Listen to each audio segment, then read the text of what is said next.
Dalam perlakuan bahasa artinya fleksibilitasnya itu sampai kepada seperti itu. Atau juga menggunakan kata-kata kiasan-kiasan menghindari kalimat-kalimat yang jorok. Kalimat-kalimat yang tidak sedap didengar, maka menggunakan kata-kata kiasan. Seperti buah khuldi, itu kiasan dari hubungan seksual, tetapi beli paham. Ada mangan sing wareg, minum sing wareg, asal aja. Masa gue selalu ngomong kon. Seperti itu kira-kiranya. Jadi dalam seluk-beluk dalam Al-Quran itu seperti itu.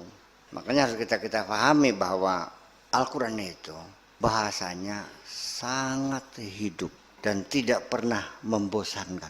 Dibaca berulang-ulang tetap segar, mudah dihafal. Bagaimana? Oh itu tuh.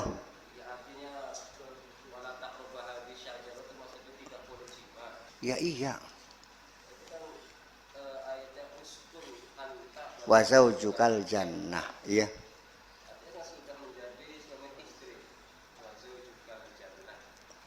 Makanya Imam Syafi'i kalau mengawinkan itu dalam ijab kabul nih harus dua syigat.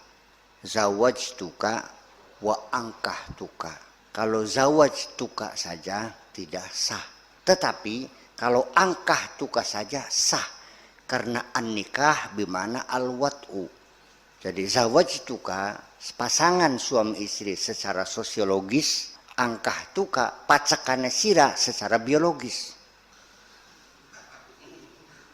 Hadhihi zaujati, ya istri saya. Wa hadhihi mangkuhati, pentogannya kita. Ya kan jadi persen begitu. Makanya jadi memang secara bahasa zaujun itu makanya tidak ada mudzakar, tidak ada muannas. Dia lafaz mustarak. Bisa suami, bisa istri karena zaujun itu pasangan. Jadi kamu dan pasanganmu itu belum tentu boleh disetubuhi. Itu hanya teman saja kok. Dan asalnya kena beli pun jaluk batur, itu jaluk berapa? Kesepian dewe kan. Nah, disitulah pengertian Syajaratul Khuldi, kebablasan sampai tekan kayak korma, kayak anggur, semakin nggak paham saya ini. Padahal korinah lafziyah dalam Al-Quran. Setan sendiri menggoda Adam dan Hawa untuk makan buah khuldi itu. Fawaswasa ilaihima asyaitan. Kan begitu. Yuriyahuma min sa'atihima. Artinya sa'at itu kemaluan. Jadi minta endengaken konen atau kena perlihatkanlah kemaluanmu. Nah, uang bakal mengeluarkan kemaluannya. Mau makan apa nih? Buka celana, buka sawat, mangan apa kunku? Udah. Kemudian lagi setelah selesai makan, fatofiqa yaksifani min auraqil jannah, ya. Mencari apa namanya? Daun-daun sorga. Berarti dalam keadaan telanjang. Ya, jadi pertanyaan lagi, laki telanjang, perempuan telanjang, makan apa? Bahuldi. Nah, ini kita tidak menyalahkan juga. Penafsir adalah penafsir. Salah dapat satu, benar dapat dua. Tetap hebat juga mereka nih. Iya, jadi mereka telah berpikir. Hanya saja ternyata saya cek di 51 tafsir, ada tafsir yang menyebutkan bahwa Syajaratul Khuldi itu asyahwah. Cerdas juga nih. Lupa siapa yang ada di sini. Iya, iya. Artinya kenapa yang kentut ya ini. Iya. Senggolan, tangan dan lain sebagainya diambangkan wudhu. Wudhunya itu yang muka, tangan. Ada satu hikmah katanya. Itu memperingati dosa-dosa Nabi Adam. Di antaranya ketika Nabi Adam dilarang makan buah khuldi, itu Nabi Adam melihatnya. Itu makanya itu ada dosa muka. Iya. Terangan begitu. Iya. Kemudian setelah itu ambilnya, ya, maka hikmah itu dibasuhlah tangan. Kemudian setelah diambil disuguh di panggul, canggul. Kemudian ada hikmah. Iya. Bahwa itu gimana? Ya termasuk dilepek-lepekakan beli metu-metu, akhirnya metu manik-manik ya. Barang hawa marakus beli, terus manjing. Wah udah diprodot-prodot akhirnya metu susu nih.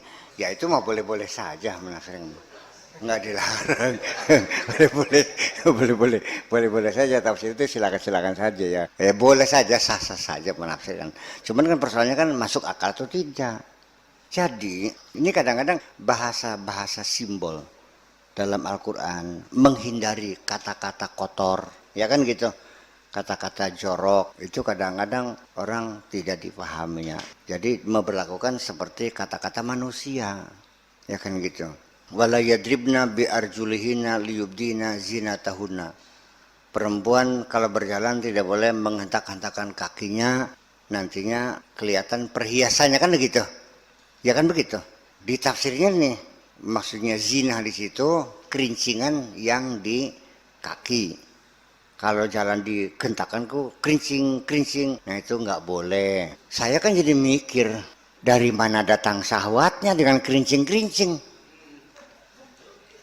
Bakal kita mah bakal dalam wadon melakoni di giol-giol ku sing gregetan ki dalam susu sing mumbul-mumbul iki. Ini kerincingan sikil mau raya rembuk kita mah. Lamun baka ana wong lanang nyawat dalam kerincing. Segera cari psikiater.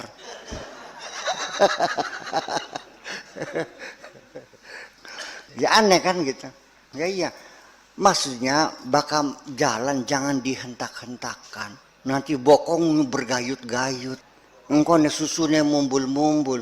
Zinatul mar'ah itu adalah keindahan bodi perempuan. Beli paham-paham sedang.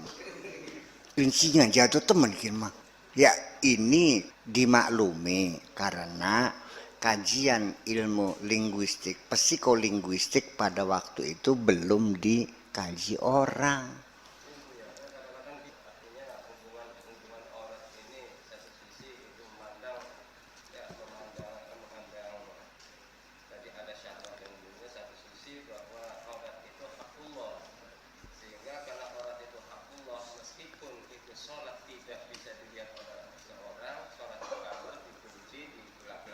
Itu tetap saja harus pakai tutup. Itu hakullah.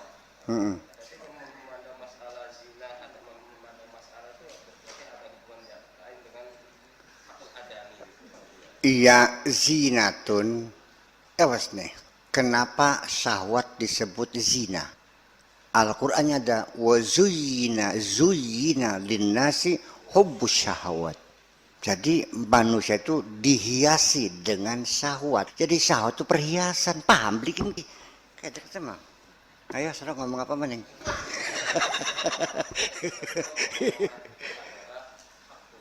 Oh kalau aurat lain lagi. Kalau aurah lain lagi. Aurat itu dari kata ar. Ar artinya jelek, buruk. Ar. Ar itu satu yang ya kayak lemen wong kadue anak wadon keburu meteng lah, ar aib, sesuatu yang aib, sesuatu yang buruk arto. Jadi kalau aura itu adalah kata sifat. Kalau kata sifat, bagaimana Anda bisa mendefinisikan sifat? Sifat itu tidak bisa didefinisikan, Bung. Ini kaidah logika. Merah, sok padadang, definisikan merah, apa merah? Ya paling-paling ya juga toko gudang garam ke kayak makanan ke kayak buku gudang garam kah atau kayak laminnya becakun ko bang atau kayak matanya sirabang, tapi kan semuanya akan berbeda.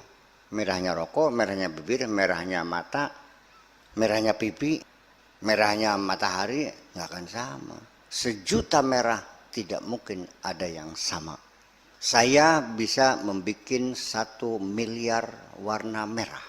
Ambil galon cat merah, 1 galon cat putih. Masukkan 1 tetes putih di 1 galon merah, diaduk. 2 tetes, 3 tetes, terus sampai 1.000.000 tetes. Warna merahnya tidak sama. Tambah merah, tambah merah, tambah merah, tambah merah, tambah merah. Cat tembok juga, 1 pabrik juga Siltek lain dengan 5 tek. Nggak mungkin. Cantik, iya cantik itu ada. Tapi kan relatif dan tidak bisa didefinisikan pada kata sifat. Ya, seorang perempuan lewat, bisa saja di antara kita berbeda pendapat. Ada yang bilang cantik banget, ada yang sedang, ada yang bilang jelek, tergantung kepada pengalaman kita masing-masing. Akan tetapi ketika yang lewat itu Brooke Shields, atau pada zaman dulu namanya seperti Elizabeth Taylor, kita sepakat, cantik gak? Cantik. Itu saja persoalannya. Kita sepakati perempuan ini cantik, sepakat karena sudah sangat cantik sekali. Lamun dalam Luna Maya cantik nggak kira-kira? Cantik, sepakat. Kalau Bitarmi itu persoalan. Jadi kata aurah ini bisa menjadi kata sifat tentang waktu. Waktu juga ada waktu yang aurah. Salasu auratin min ba'di salatil isya'i wa min qabli salatis subhi wa hina tada'una siyabakum waqtu dhahirah. Setelah sholat isya, sebelum sholat subuh, dan setelah zuhur pada waktu orang tua buka baju, itu 3 aurat. Anak-anak tidak boleh masuk kamar orang tua. Orang Arab juga ketika beralasan tidak mau ikut perang, qalu inna buyutana aurah wa ma hiya bi'aurah. Rumah kami aurat, menjadi sifat bagi rumah. Min auratin nisa, sama jadi kata sifat aurat wanita.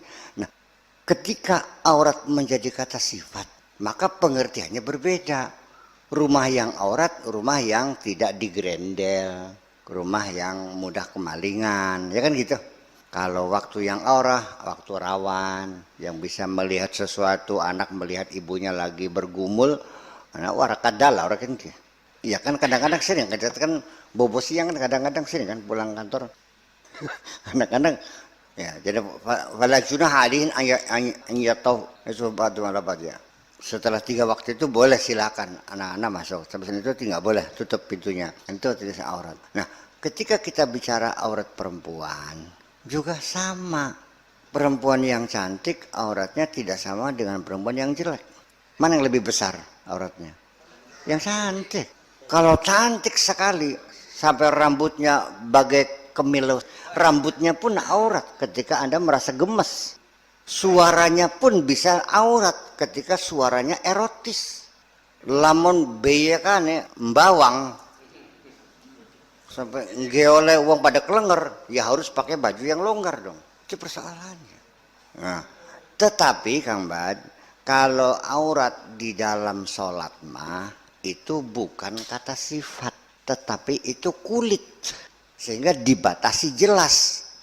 Laki-laki dari pusar sampai lutut, perempuan sekujur badan kecuali muka, dan karena kata aurat untuk sholat bukan kata sifat, tapi itu adalah maknanya kulit, sehingga akibatnya ketika orang itu pakai baju trit, celana trit, pakai pullover ketat, susunnya mantul-mantul, ya kan, pahanya melepet seperti kayak lepet, ya, yang penting kulit tertutup, sholatnya sah sholatnya. Tetapi ketika datang ke sini menghadap saya, tak usir sih dah. Aja beda kita kan gitu. Dia tidak menutup auratnya dong kalau begitu. Jadi aurat sosial berbeda. Nah, siapa sih gagak ya? Pasana ya.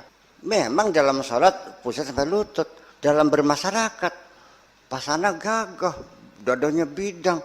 Enggak boleh sembarangan buka baju sembarangan. Pakai bocah wajar nugang motor tabrakan mungkin mah. Jadi laki-laki pun ya dada juga aurat juga dalam bermasyarakat mah. Itu persoalannya. Iya makanya jadi lain persoalan.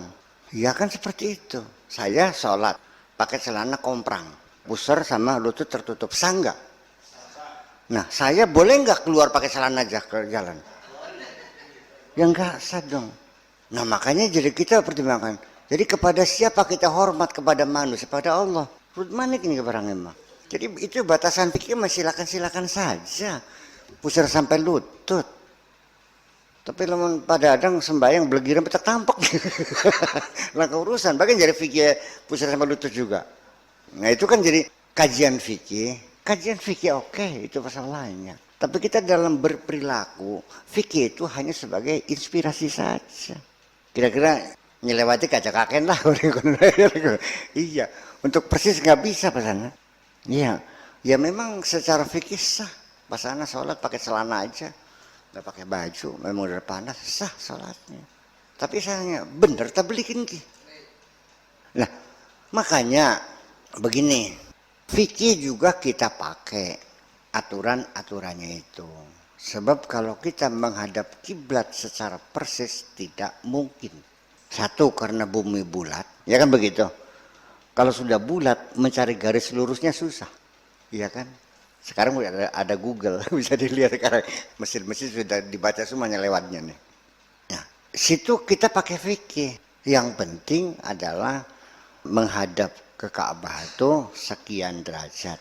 Ya, ingat titik tolak yang berbeda 1/1000 mili. Awas, 1/1000 mili. Kita bidikan ya dengan senjata yang lurus tepat. Bisa nabrak Ka'bah belum? Belum bisa. Nyelewat gitu. Semakin jauh ketika titik tolak berbeda, maka dia akan merenggang. Jadi gimana? Ya sudah, fikih mengatur yang penting ada batas toleransi. Dalam sholat saja, dada kita bisa bergeser. Antara rakaat pertama, rakaat kedua sudah bergeser ini. Nggak bisa lurus.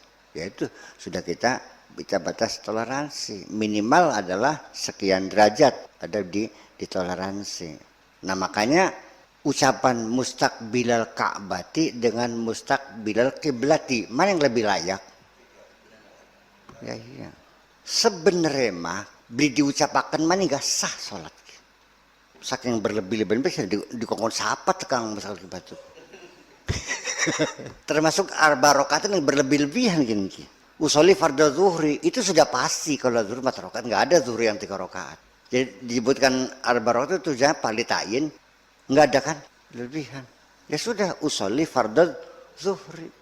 Kok jadi bertele-tele ke wong se-Indonesia bakal sholat kedawan pisan usolli fardhu zuhri arba rakaatin mustaqbil kiblati adaan lillahi taala. Masya Allah, sing endi mangga di jalan ning kitabe usolli fardhu zuhri Allahu akbar, selesai kok. Gini kaya-kaya gara-gara maca kitab pesolatan bahasa Jawa gini orang. Populer sekali.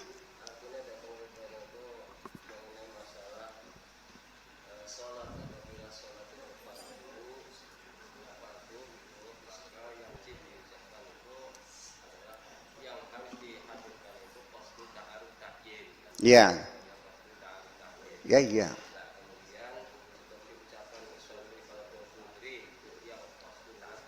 Iya. Iya, bisa beli perlu barang. Iya. Iya. Mustaqbil apa man mustaqbil ya usolli fardhu zuhri Allahu akbar, selesai kok. Pantesan nggal masjid bangun takbir ku Allah akbar. Masya Allah. Mad apa kunku? Mad ulah kokos.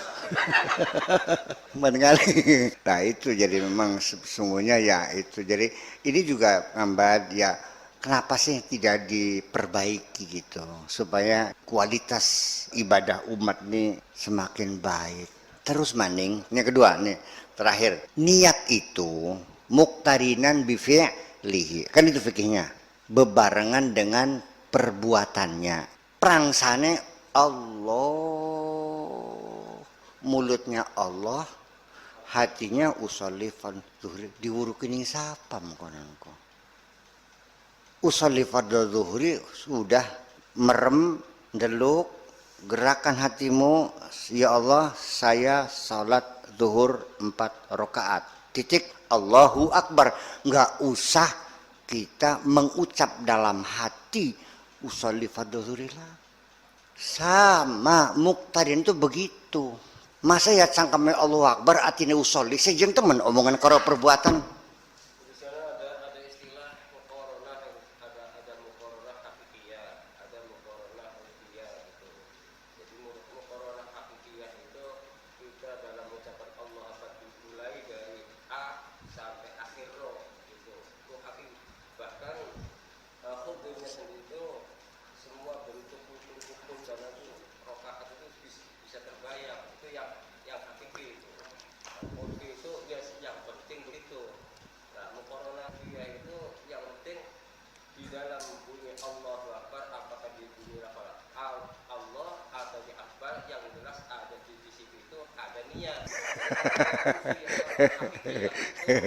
Iya. Akikiyah itu dari mulai A sampai Ro itu. Jadi kayak orang ini racing ya, lomba motor nih. Siapa yang menang, siapa yang kalah bedu. Karena dengan teleskop yang sangat tajam sekali, pas itu nabrak garisnya bareng, jreng itu mau corona. Ini sulit terjadi Kang Bed.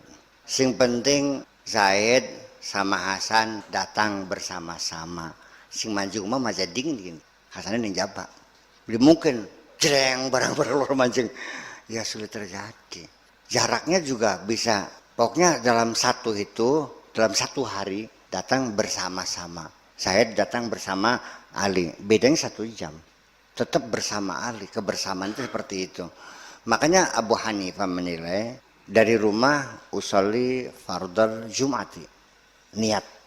Terus cari kunci motor, cari sejadah, nyetater motor, ngegas motor, sampai masjid, cari parkir, ngunci motor, ngelar sejadah, Allahu Akbar, selesai. Asal jangan dihalang-halangi dengan perbuatan apapun yang tidak ada kaitannya dengan sholat. Nih tengah jalan anak pada nyapa, bu ya menti sholat Jumat batal niat teh, kudu niat maning. Persoalan begini ya, membatalkan sholat itu kan dosa haram karena sedang melakukan ibadah kemudian dibatalkan. Bukan membatalkan niat, niatnya batal. Saya udah usolli fardhu zuhri, nyari sejadah, ada kaitan dengan sholat? Nyetir motor, cari parkir, ngelar sejadah, ya sudah selesai. Nggak usah niat lagi, niatnya di rumah kok. Niatnya di rumah, takbirnya di masjid. Itu boleh membatalkan berarti kan? Ketika ada gangguan-gangguan itu boleh, artinya boleh tidak melanjutkan sholat kan? Bukan niat lagi, niatnya ulang lagi. Sampai ke masjid, ya usolli lagi. Karena tadi ngobrol dulu. Iya, itu min af'al kharijah anis salat, perbuatan-perbuatan yang di luar konteks salat. Itu jadi niatnya batal. Macam tentang sana ya karena ngobrol dingin sih, ya jadi ya harus. Nah, bayangkan antara rumah dengan masjid itu sah saja kok. Apa maning lagi ngadeg, wis ngadep ngulon, wis ndeluk, tangan wis gegel, hati wis sudah mengatakan saya mau salat zuhur, terus Allahu Akbar. Ya sudah siapa lagi? Itu sudah cukup muktarinan kok. Masa Allah akhirnya ya malah justru akhirnya takbir ki salah kabeh gini. Allah, langkah bahasa Arab. Tuhan kita itu bukan Allah lah. Allah. Titina wong sejagat Allah kabeh. Ana maning Allah, Masya Allah, Allah. Ini 2 hamzah dijadikan satu. Yang satu hamzatul istifham, yang satunya hamzatul jalalah. Jadinya Allah. Dalam Al-Quran ada kan? Ada dalam Al-Quran kan? Ada kan? Allah, artinya Allahu. Ya bisa maning baik. Mana maning Allahu Akbar maning. Ana apa maning nol. Ana hu kedawan pisan. Ana Allahu Akbar bundak pisan. Jadi ya sudah, yang layak takbir tuh gimana sih? Allahu Akbar. Iya, Allahu Akbar. Enggak ada Allahu Akbar. Aduh. Kian bibit yang was-was ki. Lah ya iya. Jadi pengertian muktarinan sendiri juga mesti dijelaskan. Namanya kebersamaan bersama-sama tuh. Sekalipun kita bersama-sama ke Jakarta nih. Ada yang depan yang belakang, yang bisa-bisa mobilnya beda. Bersama juga. Nah, makanya jadi disitulah sampai kepada, ini kritikan saja. Berjamaah itu satu yang dijaga kedisiplinan. Jangan sampai imam ruku, makmumnya enggak ruku.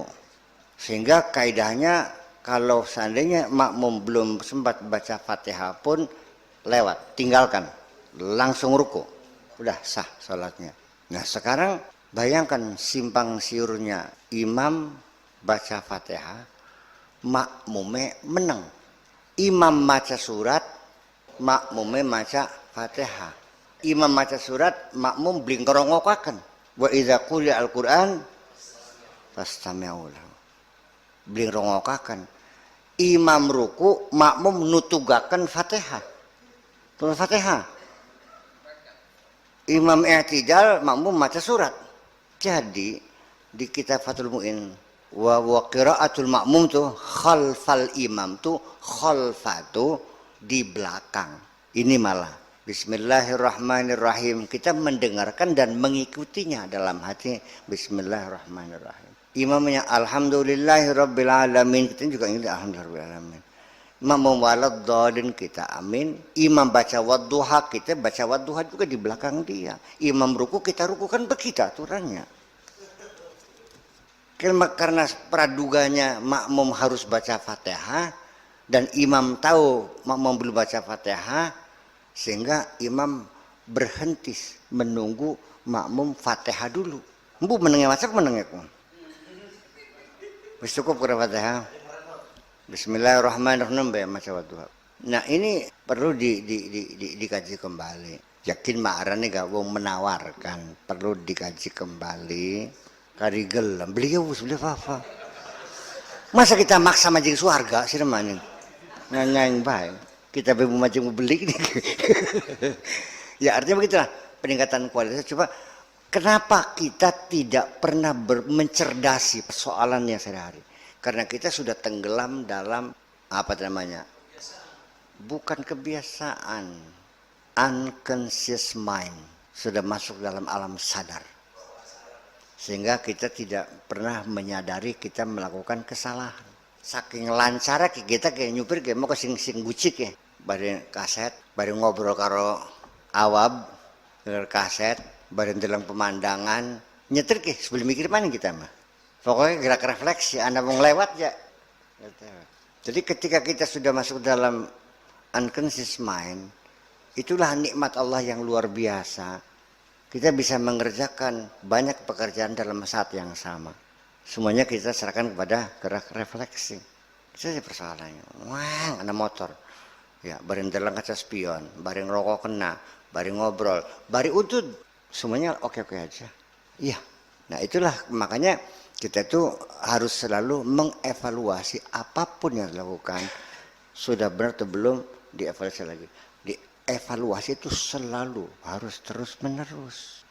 Nah, itu makanya bisa terjadi evaluasi ini kita mengkritik atau kita dikritik, kita menegur dan kita menegur. Itu salah satu persyaratan keberhasilan orang meniti kehidupan adalah kita siap mengkritik dan siap dikritik berdasarkan kebenaran. Makanya watawasau bil haqqi watawasau bis sabr.